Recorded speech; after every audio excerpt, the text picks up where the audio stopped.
देखिए बेटा इधर, तो बच्चे हमारा टॉपिक क्या है यहाँ पे आज का, लॉस बाय फायर और थेफ्ट। तो मैंने आपको क्या बताया बेटा कि लॉस का रूल क्या लगता है हमारा, कि हमने बेसिकली यहाँ पे रूल क्या लगाया था, डेबिट और लॉसेज एंड एक्सपेंसेस। तो सर लॉस बाय फायर और थेफ्ट अकाउंट क्या हो जाएगा, डेबिट हो जाएगा। और सर इसमें लॉस जो हुआ भाई, दुकान में अगर फैक्ट्री में आग लगेगी या दुकान में आग लगेगी तो वहां पे क्या जलेगा सर, हमारा सारा का सारा सामान जलेगा बेसिकली, यानी गुड्स जलेंगे। गुड्स जब भी आपके पास से जाएंगे, मैंने आपको सिंपल बता रखा था कि परचेजेस क्या हो जाती हैं सर, उस केस में क्रेडिट हो जाती हैं। तो यहाँ पे एंट्री बनी आपकी लॉस बाय फायर और theft account debited to purchase account.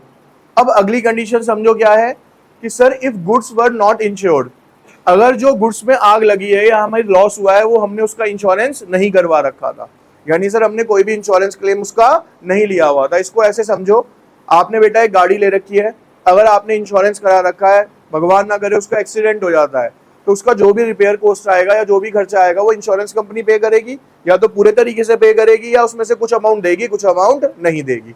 जैसे वो ग्लास कवर नहीं करते, टायर कवर नहीं करते, समझ आई बात। और अगर आपने इंश्योरेंस नहीं करवा रखा तो वो सारा का सारा लॉस किसका होगा, आपका खुद का होगा।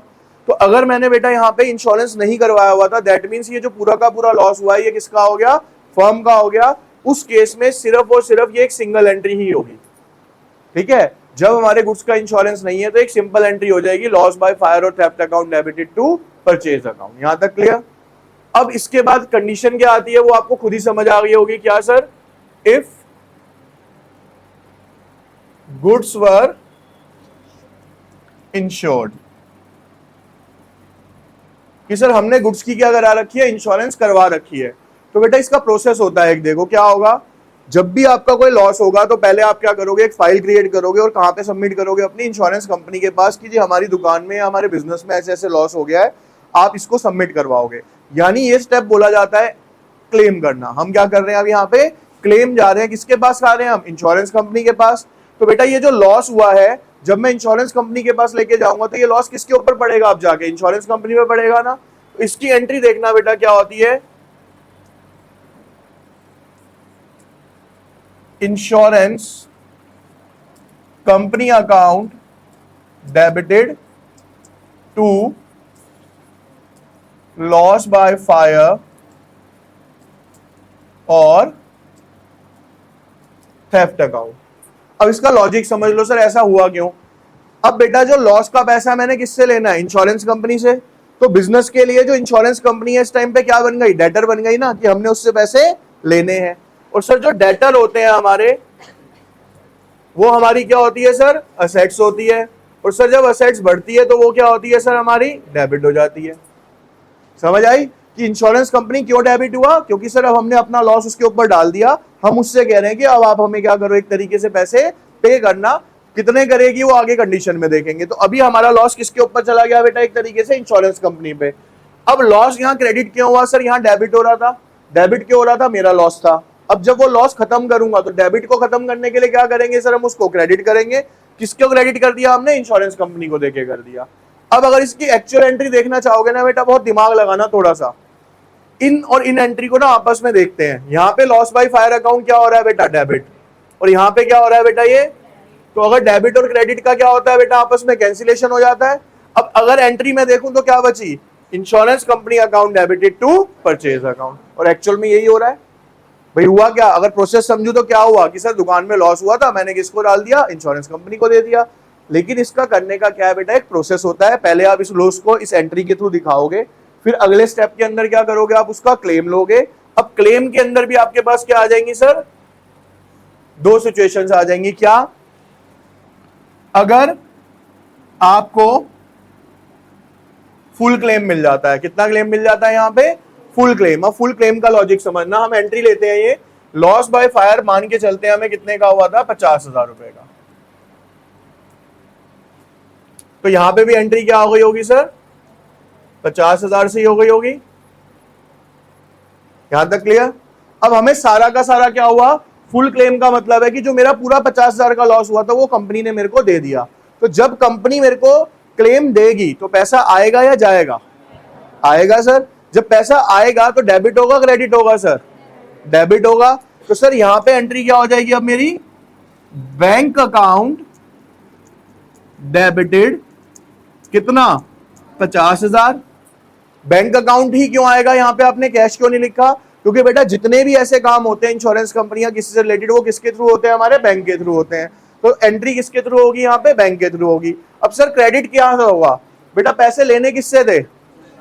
इंश्योरेंस कंपनी से। उसने मेरे को पैसे दे दिए, तो मेरे डेटर्स क्या हो गए सर? अब कम हो गए। डेटर्स कम हो गए तो क्या होंगे सर? क्रेडिट होंगे। तो अब यहाँ पे क्रेडिट कौन हो जाएगा सर? To insurance company 50,000। ठीक है। अब और ध्यान से सुनना, एक स्टेप मेरा ध्यान से। ये दोनों एंट्री क्लियर थी आपस में कट करके। अब आ जाओ इसको और इसको आपस में करते हैं। इंश्योरेंस कंपनी यहां क्या हो रहा है बेटा? यहां क्या हो रहा है बेटा? कैंसिल हो गया। अब एंट्री क्या बच गई sir? Bank account debit to purchase. यानी कि सर जो 50,000 का घाटा हुआ था उसके बदले में मेरे को इंश्योरेंस कंपनी से क्या आ गया? पैसा आ गया। इन द एंड तो मेरे को उसका पैसा ही चाहिए ना भाई। जो मेरा लॉस हो रहा है मेरे को उसका क्या चाहिए सर? पैसा चाहिए। लेकिन मैं डायरेक्टली ऐसे नहीं लिख सकता कि भैया पैसा आ गया तो मैं एंट्री कर दूं bank account debit to purchase. मेरे को एक प्रोसेस दिखानी पड़ेगी। पहले प्रोसेस में मेरे को लॉस दिखाना पड़ेगा, दूसरे प्रोसेस में मेरे को क्या करना पड़ेगा? क्लेम शो करना पड़ेगा कि मेरा क्लेम ड्यू हो गया किसके पास? इंश्योरेंस कंपनी के पास। फिर दो सिचुएशंस बनेंगी बेटा, या तो आपको पूरे पैसे मिल जाएंगे। अब पूरे पैसे की समझ आ गई। अब मान लो कंपनी ने कितना क्लेम दिया? सिर्फ 50% क्लेम दिया। तो 50,000 में से आपको कंपनी ने कितने पैसे दिए? सिर्फ 25,000। अब अगर इसकी एंट्री करें हम यहां पे, bank account debited 25,000, insurance company debit 25,000 to, sorry insurance company नहीं, यहां पे डेबिट होगा बेटा loss by fire debit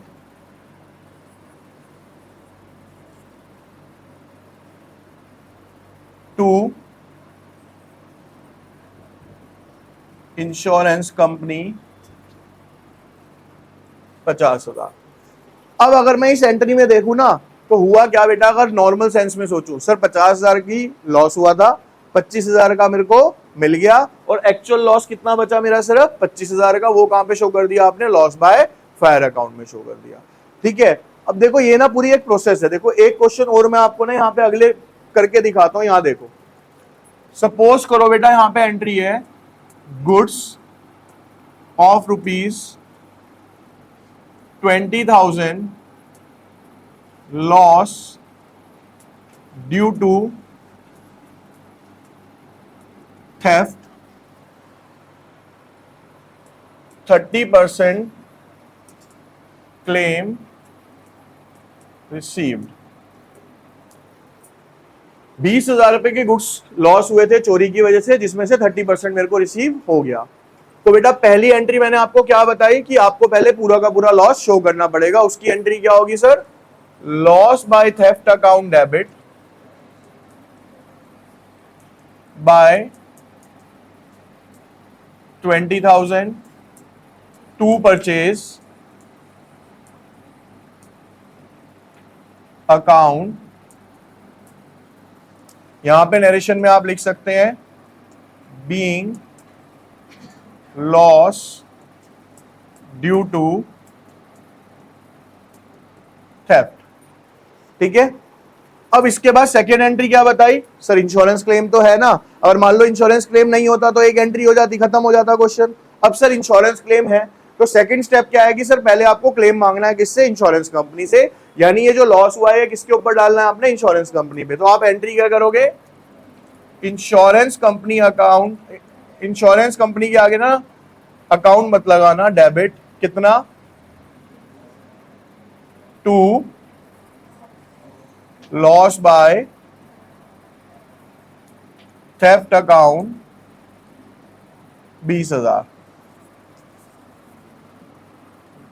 being insurance claim due. क्या करा हमने? इंश्योरेंस क्लेम को क्या कर दिया बेटा? हमने वहां पे ड्यू कर दिया। तीसरी एंट्री सर, अब हमें उसमें से कितना अमाउंट मिल गया? 30%। 20,000 का 30% होगा 6,000 रुपए। तो अब मेरे को जो अमाउंट मिला है बेटा उसकी एंट्री करेंगे हम यहां, बैंक अकाउंट डेबिटेड 6000। सर मेरा लॉस कितने का हुआ सिर्फ अब, भाई 20 में से 6 मिल गए ना आपको, तो 14,000 का क्या हो गया लॉस। तो loss by theft account debit 14,000 to insurance company being insurance claim received partially. यानी हमें इंश्योरेंस क्लेम कैसे मिला, पार्शली मिला, पूरा नहीं मिला। अगर पूरा मिला होता तो क्या लिखते बेटा, फुली रिसीव्ड हो जाता है। यहाँ पे समझ आ गया प्रोसेस। अब इसको बहुत ध्यान से और सुनते हैं, एक बार जरा ध्यान से देखना बेटा, है ना। देखो लॉस बाय थेफ्ट डेबिट हो रहा है और लॉस बाय थेफ्ट अगली एंट्री में क्या हो रहा है, क्रेडिट हो रहा है। कैंसिल हो गया बच्चे, ठीक है। इंश्योरेंस कंपनी यहां पे डेबिट हो रहा है और इंश्योरेंस कंपनी यहां पे क्रेडिट हो रहा है। क्लियर। अब हमारे पास एंट्री क्या बचती है सर, एक तो ये वाली बच जाती है और ये परचेज बच जाता है। तो एंट्री क्या बची, अगर मैं यहां पे लिखूं sir, bank account debited 6000, loss by theft debited 14,000 to purchases 20,000। और अगर मैं अकाउंटिंग टर्म में ना सोचूं, नॉर्मल डेली लाइफ में सोचूं, हुआ तो मेरे साथ यही है ना एक्चुअल में कि सर 20,000 रुपए के गुड्स आग में ही जल गए या चोरी हो गए थे, उसमें से 6,000 मुझे मिल गए और 14,000 का क्या हुआ है मेरा लॉस। तो यानी एंड रिजल्ट जो आता है एंट्री का वही आता है जो हमारे अकाउंट पे इफेक्ट डलता है। लेकिन कई बच्चे ये पूछते हैं क्या सर डायरेक्टली वो एंट्री कर सकते हैं, नहीं कर सकते। आपको प्रॉपर क्या करना पड़ेगा बेटा, इसको दिखाना पड़ेगा अलग तरीके से करके। समझ आ गई यहां तक, अब ये क्लियर है एंट्री, ठीक है। चलिए बेटा इधर देखिए, अब टॉपिक आता है बेटा हमारा इसी के अंदर, टॉपिक आता है डिस्काउंट का, ठीक है। किसका टॉपिक आएगा आपका यहां, डिस्काउंट। बेटा डिस्काउंट जो है दो तरीके का हमारी बुक्स ऑफ अकाउंट्स में हमें डिफाइन किया हुआ है। एक होता है बेटा मेरे पास कैश डिस्काउंट और एक होता है बेटा मेरे पास यहां पे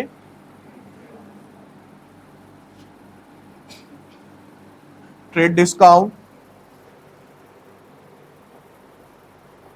अब अगर मैं बात करूं कैश डिस्काउंट क्या होता है, इट इज गिवन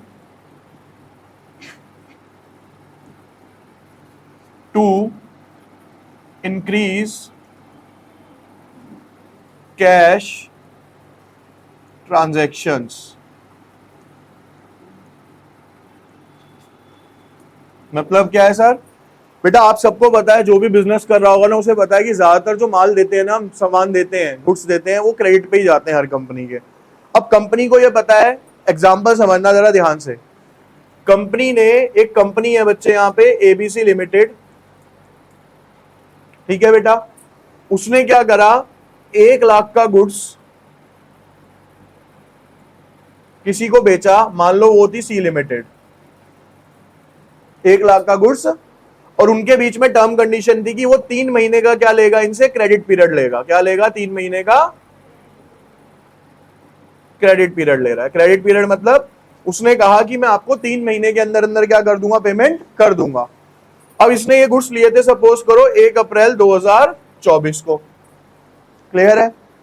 कंपनी से कहती है कि ठीक है हमारे टर्म कंडीशन है कि आप 3 महीने के क्रेडिट पे हमसे ले जाओ, हमें कोई दिक्कत नहीं है, लेकिन हम आपको एक ऑफर करना चाहते हैं कि अगर आप मेरे को अभी एट ए टाइम पेमेंट करते हो तो कंपनी क्या करेगी बेटा, आपको 10% का डिस्काउंट देगी।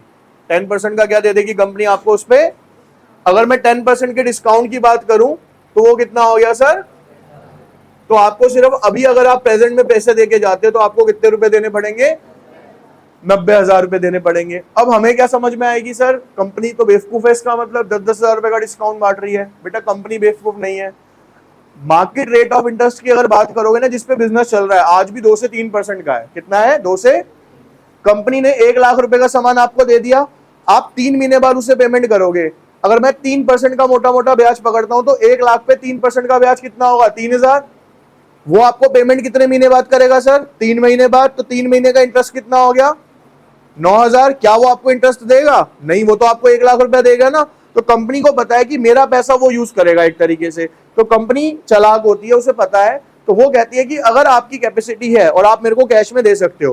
भाई कंपनी होशियार है तो जो खरीद रहा है वो भी तो होशियार है ना, उसे भी पता है भाई मैं अपना पैसा क्यों दूं, मैं 1 लाख रुपए को यूज करूंगा। तो कंपनी को क्या करना पड़ता है, वहां पे कोई ना कोई फिर ऑफर पुट करना पड़ता है इस चीज के लिए कि मैं ऑफर कर रही हूं आपको कि अगर आप एट ए टाइम पैसा दे दोगे तो हम क्या करेंगे, उससे यूटिलाइजेशन कर लेंगे। तो ये होता है कैश डिस्काउंट। किसके लिए सर? कैश ट्रांजेक्शन्स को बढ़ाने के लिए, यानी जो भी लेन देन होना है क्रेडिट की जगह किस में होना चाहिए हमारा? कैश में हो। और दूसरा रूल क्या है बेटा इसका? It shown in a entry. और जो कैश डिस्काउंट होता है बेटा वो क्या होता है? एंट्री के अंदर शो भी किया जाता है। एग्जांपल समझते हैं इसका। Purchase goods of ₹20,000 and received cash discount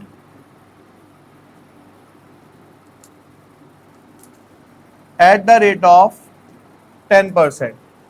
हमने 20,000 रुपए के गुड्स परचेज करे जिसपे मेरे को कितने का डिस्काउंट मिला है सर? 10% का। ठीक है, अब देखना बहुत ध्यान से इसका वर्किंग कैसे बनता है। बेटा गुड्स कितने के परचेज हुए? कैश डिस्काउंट कितने का गया?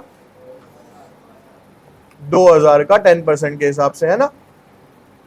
तो आपके पास से पैसे कितने जाएंगे? समझ आ गया क्या? गुड्स की जो वैल्यू थी वो कितनी थी सर? 20,000। डिस्काउंट कितना था सर? 2,000। और कैश कितना पे किया मैंने? अब आपकी एंट्री ना यहीं से अपने आप बन जाएगी। कैसे, मैं बताता हूं। देखो, कैश पे किया है तो डेबिट होगा क्रेडिट होगा? जब कैश देते हैं तो क्या होता है, डेबिट या क्रेडिट? सर क्रेडिट होता है। अब देखो एंट्री क्या बनी बेटा यहां पे, परचेज अकाउंट डेबिटेड। भैया गुड्स कितने के खरीदे हैं? 20,000 के। तो परचेज अकाउंट डेबिट क्यों होता है सर? क्योंकि इसका नेचर एक्सपेंस है, बढ़ेगा तो क्या होगा, ये डेबिट होगा। बेसिक में बता दिया था। सर मेरे पास से पैसा कितना गया है? टू कैश अकाउंट 18,000 रुपए। अब कैश क्यों क्रेडिट हुआ ये बताने की जरूरत है नहीं आपको। क्यों सर? एसेट्स है, पे कर रहे हैं, कम हो रही है तो क्या हो जाएगी सर? ये क्रेडिट हो जाएगी। To discount received. आपको डिस्काउंट मिला है ना बेटा, ये क्योंकि आप गुड्स खरीद रहे हो तो आपको डिस्काउंट मिला है। अब डिस्काउंट रिसीव्ड कितने का हुआ आपको? 2,000 रुपए का। कितने का हुआ? अब सर ये डिस्काउंट रिसीव क्रेडिट क्यों कर रहे हो आप? बेटा जब डिस्काउंट रिसीव हुआ है तो आपकी इनकम है या खर्चा है? सर एक तरीके से इनकम या प्रॉफिट है मेरा। चलो हम इनकम ही मान लेते हैं क्योंकि दोनों पे रूल सेम ही लगने हैं। अब सर इनकम बढ़ती है तो क्या होती है सर? हमारी क्रेडिट होती है। तो डिस्काउंट रिसीव क्या हो गया सर मेरा? यहाँ पे क्रेडिट हो गया। एंट्री समझ आ गई क्या हुई सर? परचेज अकाउंट 20,000, पेमेंट कितनी करी? 18,000 की। 2,000 रुपए की चीज के थे सर हमारे? डिस्काउंट रिसीव के थे। इसी एंट्री को बेटा जनरल के अंदर बोला जाता है कंपाउंड एंट्री। कंपाउंड एंट्री कौन सी एंट्री होती है? जिसमें एक से ज्यादा डेबिट या एक से ज्यादा क्रेडिट होता है। तो इसमें 2 क्रेडिट हो रहे हैं ना, तो ये कौन सी एंट्री कहलाएगी? अब आपकी यहाँ पे कंपाउंड एंट्री बन जाती है। समझ आया कैश डिस्काउंट सबको? किसी को डाउट भाई? पक्का क्लियर है सबको? पक्का? चलिए अब इसके बाद आते हैं बेटा हम अपने दूसरे टॉपिक पे, जिसका नाम क्या है सर यहाँ पे? Trade discount. अब सर क्वेश्चन ये आता है कि ट्रेड डिस्काउंट क्यों दिया जाता है? इट इज गिवन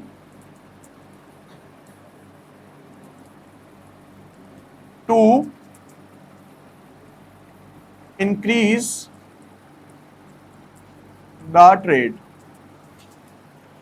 ये डिस्काउंट क्यों दिया जाता है? व्यापार को बढ़ाने के लिए दिया जाता है। कैसे समझो, आपका बेटा नया सेशन स्टार्ट हुआ, हर साल होता है, आप 11th में आए, आप एक स्टेशनरी शॉप पे जाते हो, कहते हो भैया एक काम करो मेरे को ना 5 रजिस्टर दे दो। वो कहता है बेटा कितने के चाहिए? भैया 100 रुपए वाले मेरे को 5 रजिस्टर दे दो। उन्हें भी पता होता है कि भैया ये नए बच्चे एडमिशन लेके आ रहे हैं, इनको रजिस्टर की जरूरत होगी, तो वो आपके सामने एक ऑफर रखता है, बेटा एक काम करो, अगर आप मेरे से 5 लोगे ना तो आपको 100 रुपए के पड़ेंगे, अगर 1 दर्जन ले जाते हो आप पूरे के पूरे तो आपको यही रजिस्टर कितने का दे दूंगा मैं? 90 रुपए का दे दूंगा। कितने का दे दूंगा? फिर आपका दिमाग क्या क्लिक करेगा? सर चाहिए तो है रजिस्टर, तो आप क्या बोलते हो कि ठीक है भैया एक काम करो 1 दर्जन रजिस्टर दे दो, कि आपको दिख रहा है 120 रुपए आपके वहां पे बच रहे हैं। लेकिन ये वाला जो डिस्काउंट है उसने किस लिए दिया? कैश ट्रांजेक्शन के लिए नहीं दिया, उसने दिया क्वांटिटी की सेल बढ़ाने के लिए, अपनी ट्रांजेक्शन को बढ़ाने के लिए नहीं कैश वाली, उसने दिया व्यापार को बढ़ाने के लिए। आप जाते तो 5 रजिस्टर खरीद के लाते, अब आप कितने रजिस्टर खरीद के लाओगे? 12 रजिस्टर खरीद के लाओगे। होता है कि नहीं होता? ऐसा प्रैक्टिकल है ना, डेली लाइफ में भी ऐसा होता है। भाई मंत्रा वगैरह सेल्स कैसे लगाते हैं? ये ना एक के साथ एक फ्री कर देंगे, 2 के साथ 2 फ्री कर देंगे, तो वो क्या है? ये बेसिकली कौन सी सेल्स कहलाती है बेटा? आपकी ट्रेड डिस्काउंट्स कहलाते हैं। अब ये जो ट्रेड डिस्काउंट है, it is not shown in entry. इसे बेटा हम जर्नल एंट्री में कहीं पे भी शो नहीं करेंगे। फिर एंट्री कैसे करेंगे वो समझते हैं। देखो इधर सेम यही वाली एंट्री लेता हूं ताकि आपको डिफरेंस समझ आ सके। Purchase goods of ₹20,000 on a trade discount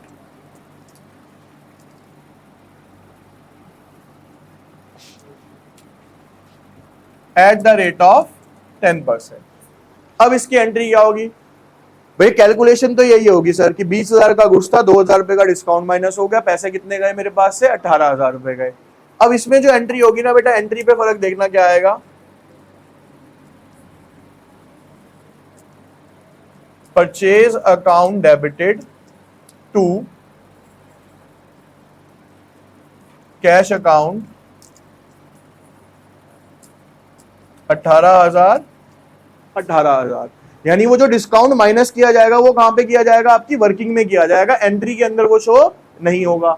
आप कहोगे सर जब एंट्री में नहीं शो करेगा तो टीचर को कैसे पता चलेगा कौन सा डिस्काउंट है? उसके लिए क्या होती है सर हमारी यहां पे? Being goods purchased on trade discount. हमने गुड्स कैसे खरीदे हैं सर? ट्रेड डिस्काउंट पे खरीदे हैं 10% के। तो सर ये एंट्री आई 18,000 रुपए, अमाउंट हमारा ऐसा आया। वर्किंग में आप दिखा दोगे कि 20,000 में से 2,000 रुपए हमारे ट्रेड डिस्काउंट के माइनस हो गए। यहां तक क्लियर हो गई अब एंट्री?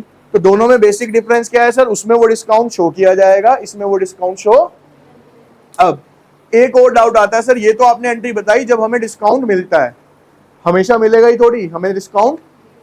अब देंगे तो एंट्री क्या होगी ये देखते हैं बेटा। देखो अब इसी एंट्री को मैं अगर चेंज कर दूं, यहां पे लिखता हूं मैं sold goods of ₹10,000 at a cash discount of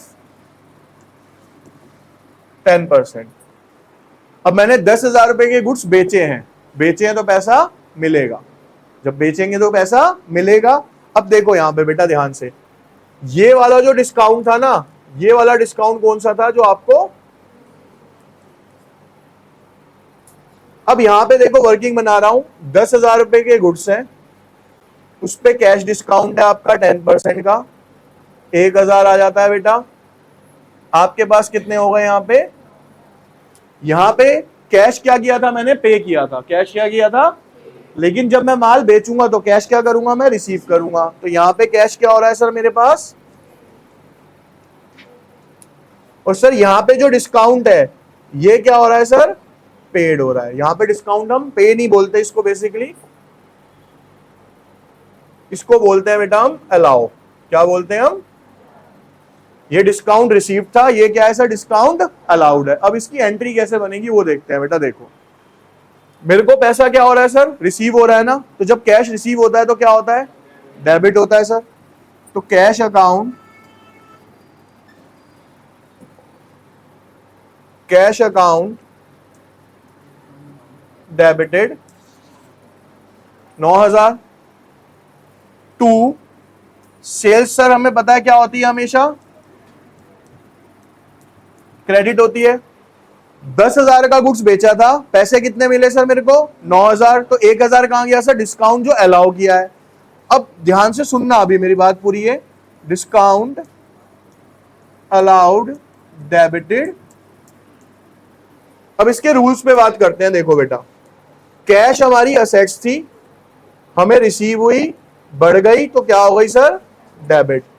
sir discount मैंने दिया है, तो मेरा क्या है सर, खर्चा है या लॉस है, खर्चा है या।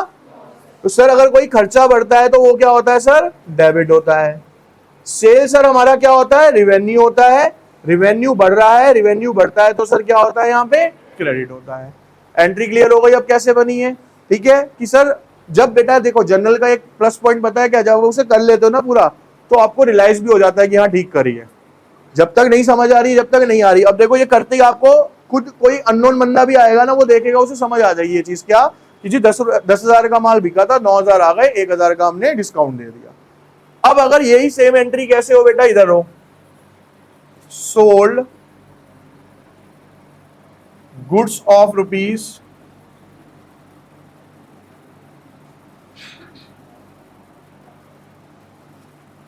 'at a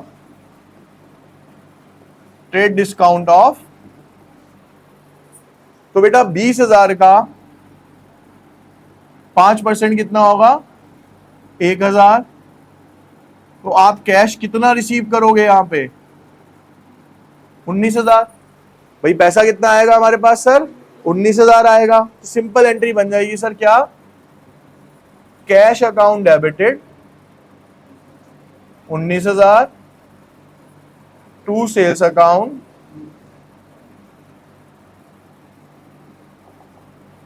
sales account 19,000। और नरेशन के थ्रू आप मेंशन कर दोगे क्या, being goods sold on trade discount. लिख देता हूं, बीइंग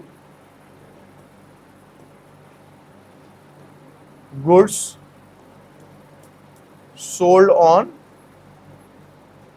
ट्रेड डिस्काउंट। यहां तक क्लियर है अब ये, ठीक है। अब एक कंडीशन ही आती है, इस तरीके की एंट्री आएगी क्या,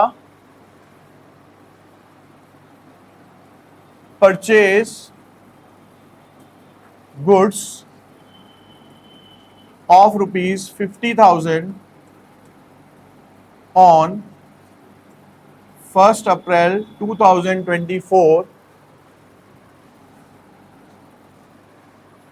cash discount at the rate of 10% is given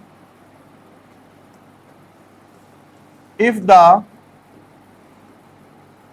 payment done within a week।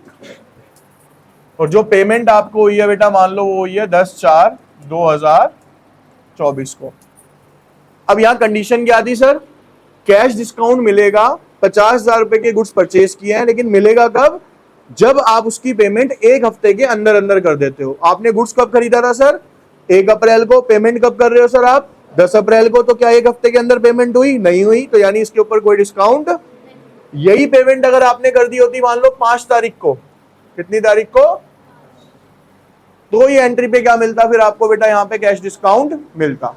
ये इसका एक और बेसिक पार्ट है, क्वेश्चंस ऐसे आएंगे आपके सामने, ठीक है। कैश डिस्काउंट तभी मिलेगा जब आप वो कंडीशन फुलफिल करोगे, चाहे टाइम की हो, किसी भी चीज की हो, कंडीशन आपको फुलफिल करनी पड़ेगी। अब दूसरा, ये ना इंपॉर्टेंट लिखवा रहा हूं, बेसिकली ये नोट्स ही हो गए आपके इसके इस वाले टॉपिक से रिलेटेड। दूसरा, purchase goods of rupees 50,000 at a cash discount of 10% and trade discount of 20%। बच्चे को कंफ्यूजन होती है कि सर इस वाली एंट्री में तो अब ट्रेड डिस्काउंट भी है और कैश डिस्काउंट भी है। सर पहले कौन सा डिस्काउंट देंगे? पहले हम हमेशा, यहां पे लिख रहा हूं बेटा, ध्यान से इन चीजों को याद रखना। Trade discount is always given first if cash discount and trade discount both are given in a question. अगर कैश डिस्काउंट ट्रेड डिस्काउंट एक सिंगल एंट्री में दिए हुए हैं तो सबसे पहले कौन सा डिस्काउंट लगेगा सर? Trade discount. अब इसकी एंट्री करना इतना इजी नहीं रहेगा, देखो कैसे। बेटा गुड्स कितने के हैं? 50,000। मैंने क्या बताया पहले, कौन सा डिस्काउंट लगेगा सर? वो कितना है सर? 20%। इसका 20% हो गया 10,000, माइनस कर दो, कितने बचे? तो अब जो कैश डिस्काउंट लगेगा वो 50 पे नहीं लगेगा, वो किस पे लगेगा बेटा? अब आपका यहाँ पे 40,000 पे लगेगा। कितने पे लगेगा? तो अब मैंने यहाँ पे आके कैश डिस्काउंट दे दिया, कितना? 10%। कितना हो गया सर वो? तो अब यहां पे देखो, इन दोनों का तो कुछ लेना देना ही नहीं है। क्यों? क्योंकि सर एंट्री में मैंने क्या बताया, ट्रेड डिस्काउंट शो नहीं होता। तो एंट्री कहां से शुरू होगी सर? यहीं से शुरू होगी। सर कितने देने थे मैंने? 40, लेकिन उसमें तो 4,000 का क्या मिल गया मेरे को? डिस्काउंट। मेरे तरफ से कैश कितना पे हुआ? 36,000। कितना पे हुआ? अब एंट्री करते हैं बेटा, देखो यहां पे एंट्री बनती है बच्चे आपकी, यहां परचेज अकाउंट डेबिटेड। बच्चा गलती क्या करता है, वो 50,000 लिखता है। बेटा ट्रेड डिस्काउंट एंट्री के अंदर शो नहीं करना। रफली आप यहां पे इसको माइनस करके दिखा दोगे तो अब एक्चुअल वैल्यू ऑफ गुड्स कितनी हुई आपने जो खरीदे? 40,000। कितनी हुई वो? तो आपकी एंट्री कितनी की आएगी यहां पे? 40,000। टू, सर मेरे पास से क्या गया यहां पे? कैश। कितना गया सर? 2 डिस्काउंट 4,000। बन गई एंट्री। ठीक है। अब ये ना बेसिक आपको सारी जो दिक्कतें आती है वो सारी मैंने आपको क्लियर कर दी कि कहां कहां पे आप इस एंट्रीज में अटक सकते हो। अब ये एंट्रीज कैसे चलती है बेटा? ये घुमा के पूछी जाती है कि आधी पेमेंट हमें मिल गई, आधी नहीं मिली। तो जो देखो ट्रेड डिस्काउंट तो मेरे को देना ही देना है, भले ही पेमेंट मिले भले ही पेमेंट, लेकिन कैश डिस्काउंट कब देना है? सिर्फ तब देना है जब मेरे को कैश रिसीव होगा, चाहे बैंक के थ्रू हो चाहे कैश के थ्रू। अगर पेमेंट आई है या गई है तो वहां पे कैश डिस्काउंट मिलेगा। ठीक है। लेकिन ट्रेड डिस्काउंट किस पे मिलेगा सर? दोनों पे मिलेगा, चाहे क्रेडिट ट्रांजेक्शन है, कैसी भी ट्रांजेक्शन है, ट्रेड डिस्काउंट तो जाएगा ही जाएगा। कैश डिस्काउंट सिर्फ किस पे जाएगा सर? हमारा कैश ट्रांजेक्शन पे जाता है। क्लियर है? ये समझ आ गई यहां तक एंट्री?